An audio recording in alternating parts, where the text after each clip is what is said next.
बहरनौ मैं पहले भी पेश हुआ 6 दिसंबर को, और जो मुझे सवालात किए गए मैंने दयानतदारी से to the best of my knowledge मैंने जवाब दिया।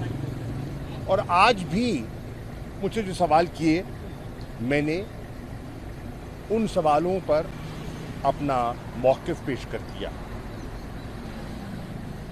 तफसीलात में जाना मुनासिब नहीं है, लेकिन मैं चंद गुजारिशात ज़रूर करना चाहूँगा। मैं पहले भी कह चुका हूँ और आज दोहरा देता हूँ कि साइफ़र एक हकीकत थी और एक हकीकत है। मुझे याद है जब मैंने ये पहले कहा था तो ज़िम्मेदार लोगों ने, जिनका ताल्लुक़ मेरी जमात से नहीं है, उन्होंने मुख्तलिफ़ किस्म के बयानात दिए। और वो बयानात क्या थे कि ये तो जी दफ्तर ख़ारजा में बैठकर घड़ी गई है, ये तो एक सियासी ड्रामा है जो रचाया गया है। वो दुरुस्त ना था। साइफ़र एक हकीकत थी, साइफ़र एक हकीकत है, और उसको मुल्क की सिविल और मिलिट्री लीडरशिप ने उस पर इत्तफाक किया, नंबर 1। और जो उस वक्त ऑपोजिशन का, देन ऑपोजिशन का जो ख्याल था उसकी नफ़ी हो गई, नंबर 2। वो जो साइफ़र है वो कोई मामूली नौइयत का ना था। साइफ़र्स तो आए दिन आते हैं, लेकिन आए दिन साइफ़र्स पर जो आते हैं उन पर नेशनल सिक्योरिटी कमेटी के इजलास नहीं बुलाए जाते।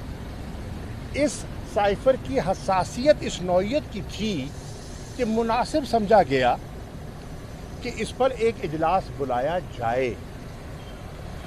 लेकिन आप देखेंगे कि इस पर एक नहीं, इस पर 2 इजलास बुलाए गए। एक इजलास इमरान खान साहब जब वज़ीर आज़म थे उनकी सदारत में हुआ, इस्तेमाल की गई थी, वो सफारती आदाब के बरक्स थी, उसका एतराफ़ किया गया। दोनों इजलासों में जो एक पॉलिटिकल इंटरफेरेंस का तासुर सामने आया उसको तस्लीम किया गया, उसको झुटलाया नहीं गया। जिस इजलास की शहबाज शरीफ सदारत करते हैं उसमें भी उसको झुटलाया नहीं गया, उसको तस्लीम किया गया। ये हकीकत है। ये भी हकीकत है कि इस मामले को आगे बढ़ाने के लिए दयानतदारी से इमरान खान साहब ने बहसीयत वज़ीर आज़म और बहसीयत चेयरमैन PTI कोशिश की, और उन्होंने एक बहुत ही मुनासिब तजवीज़ दी कि सुप्रीम कोर्ट की सरबराही में एक इंडिपेंडेंट इन्वेस्टिगेशन करवा ली जाए, दूध का दूध पानी का पानी हो जाए। और अगर वो ऐसा हो जाता तो जितनी क्या सराहियाँ हुई हैं और जितनी इस पर बयानबाजी हुई है उसकी नौयत और नौबत ही ना आती। बदकिस्मती से ऐसा नहीं हुआ।